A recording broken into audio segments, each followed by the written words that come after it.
네, 여러분 안녕하십니까. 뉴스 빅5 시작하겠습니다. 오늘 함께 하실 네 분 먼저 소개해드리겠습니다. 이현종 문화일보 논설위원, 김종옥 교수, 이두화 변호사, 하재건 평론가 나오셨습니다. 어서 오십시오. 오늘 첫 번째 키워드부터 살펴보겠습니다. まずは国と国との約束を守るよう求めていきたいと思っています。 If Korea wants to rewrite the history, they need to know that cannot be done. 両者を関連づける韓国側の主張とか発言というのは全く理解ができませんし、当然受け入れられるものではありません。 자유롭고 공정한 무역 체제가 흔들리고 정치적 목적의 무역 보복이 일어나는 시기에 우리 경제는 우리 스스로 지킬 수밖에 없습니다. 일본은 오늘부로 우리를 백색 국가에서 제외하는 조치를 시행했습니다. 정부는 일본의 이번 조치에 강한 유감을 표명합니다. 더군다나 최근 아베 총리는 우리에 대해 신뢰할 수 없다는 국가라는 점을 최근 2번이나 언급하면서 우리를 적대 국가 같이 취급하고 있습니다. 특히 고노 회장은 어제 정례 기자회견에서 한국이 역사를 바꿔 쓰려고 한다면 그것은 불가능하다고 언급하였지만 역사를 바꿔 쓰고 있는 것은 바로 일본입니다. 미국은 한일 지소미아 유지를 계속해서 희망해왔기 때문에 우리의 지소미아 종료 조치에 대해 실망을 표명하는 것을 이해할 수 있으며 미국이 동맹국이나 우호국과의 정책적 차이가 있을 때 대외적으로 표명하는 표현입니다. 한미동맹은 민주주의, 시장경제 등 공통의 가치관 기반으로 지난 66년간 굳건히 뿌리를 내린 거목입니다. 한일 지소미아 문제로 인해 쉽게 흔들리지 않습니다. 일본이 우리나라를 백색 국가에서 제외한 것이 그러니까 이현종 의원님 오늘부터 시행이 되는 겁니다. 네, 그렇습니다. 지난 2일 날 일단 조치를 발표를 했고 이것이 이제 어떤 유보 기간을 거친 다음에 오늘부터 이제 본격적으로 실시가 되는데요. 예. 기존 같으면 우리가 3년 단위로 이제 어떤 신청을 해서 허가를 받으면 그냥 무상으로 이제 그냥 프리하게 수출을 할 수가 있었습니다. 수입을 할 수가 있고. 예. 그렇지만 지금은 이제 매 건마다 사실은 허락을 받아야 돼요.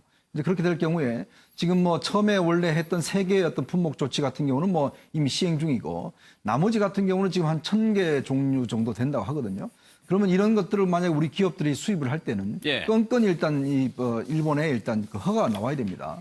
자, 그럴 경우에 만약 이게 뭐 제대로 나온다면 모르겠지만 제때 나오지 않을 경우 같은 경우는 우리 산업에 미치는 영향이 상당히 클 수가 있습니다.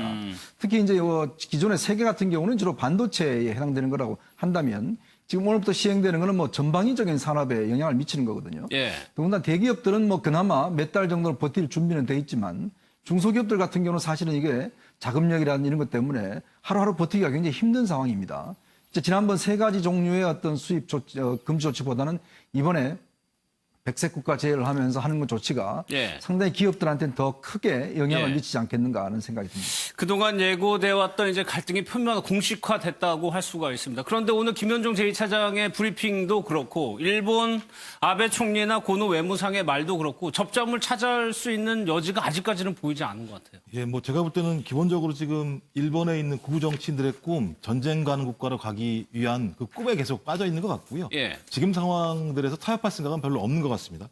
참 웃긴 게 이게 때린 놈이 속내는 꼴이지 않습니까? 따지고 보면은요. 예를 들면 개인 청구권 문제에 대해서 국내 사법부가 판단을 내린 문제에 대해서 무역 보복을 하면서 소위 전체적인 전 세계 자유무역도 위반을 하고 있고 또 최근의 상황을 보게 되면 유엔 대북 제재를 취해서도 위반을 하고 있고 그러면서 오히려 저희한테 성을 내고 있는 상황인 것 같고요. 그다음에 예. 한국 정부가 또 안 한 것도 아닙니다. 딱 들어오면 7월 달 이전에 소위 한일과 접점을 찾기 위해서 대안도 제시했고 7월 달에 고위관계자도 2번 정도 갔고 8월에도 갔고 대통령이 경축사에서 소위 중재안 같은 톤 다운된 얘기도 했었고 예. 또 우리 총리도 얘기를 했음에도 불구하고 저렇게 얘기하는 건 일단 당분간은 협상할 생각이 별로 없다. 예. 자기들이 추구하고 있는 소위 구정치인들의 꿈들을 실현하는 것으로 가겠다라는 얘기인 것 같아서 제가 볼 때 당분간은 저희도 거기에 맞게 적정한 대응을 하고 좀 국제사회의 여론들을 환기시키면서 예. 일본이 좀 제대로 된 역사인식을 가지고 우리가 다시 협상할 수 있는 그 기간 동안은 좀 일정한 좀 공백 기간이 조성될 수밖에 없다고 생각을 예. 합니다.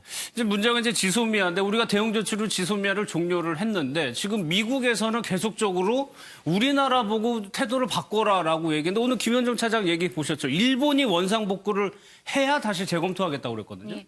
그러니까 김현종 차장이 사실은 대미 창구 중에서 가장 그 미국과 접점이 깊다고 여권에서 판단을 하고 있는 것 같아요. 다들 그렇게 예. 얘기를 하고요. 김현종 차장은 또 노무현 정부에서도 그 통상교섭본부, 그 FTA 그 그랬죠. 추진하는 그 부분을 맡았고 또 이번 정부 들어서서도 통상교섭본부장도 했고 지금 이제 외교 안보와 관련해서 이제 차장을 맡고 있을 뿐만 아니라요.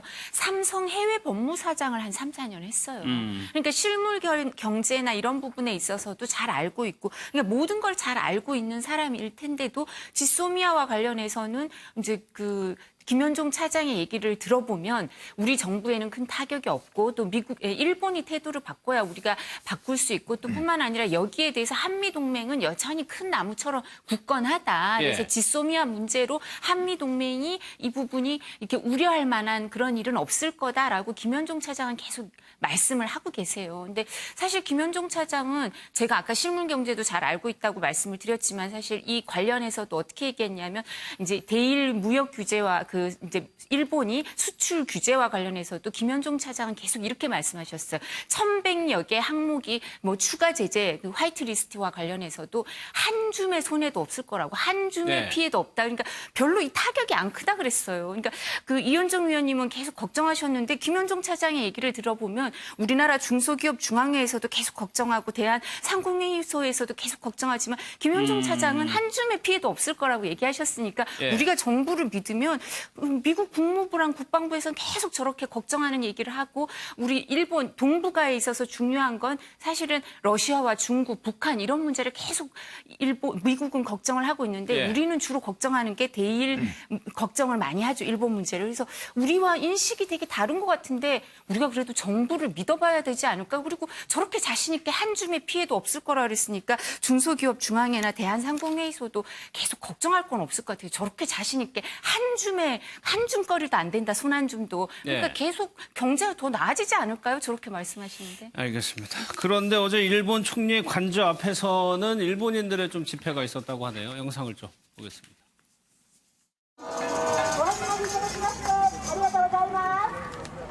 今日は韓国からも来てらっしゃいます。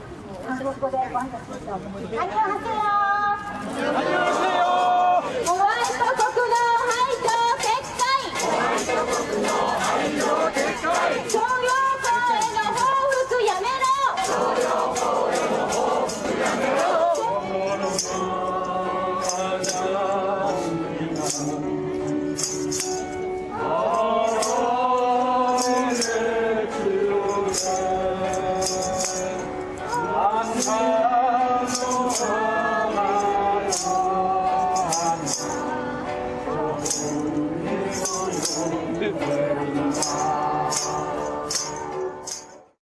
저 장면이 일본인들이 집회를 한 건데 본고 친구는 아침 미스를 부르는 장면이 좀 이색적이에요. 네, 우리나라 아침 이슬을 지금 부르고 있고 예. 그러니까 우리나라 민주화 운동의 역사가 워낙에 지금 세계적으로 널리 알려졌고 특히 동아시아 일대에서는 굉장한 어떤 시민운동 세력의 롤모델이 되고 있기 때문에 한국의 그러니까 산업 그 개발의 역사도 압축 성장으로 세계적으로 기적의 역사로 유명하지만 예. 민주화의 역사도 지금 식민지 출신 후발 주자 중에서 이렇게 빠르게 민주화를 쟁취한 나라가 세계적으로 없기 때문에 오늘 우리나라 민주화 운동도 많은 나라에서 지금 학습을 하고 있는 것인데 그래서 임을 위한 행진곡이라든가 아침 이슬이라든가 이런 상징적인 노래가 동아시아 전역에서 아니 시민단체 위주로 퍼져나가고 있고 그렇죠. 일본에도 시민단체 세력이 굉장히 강합니다.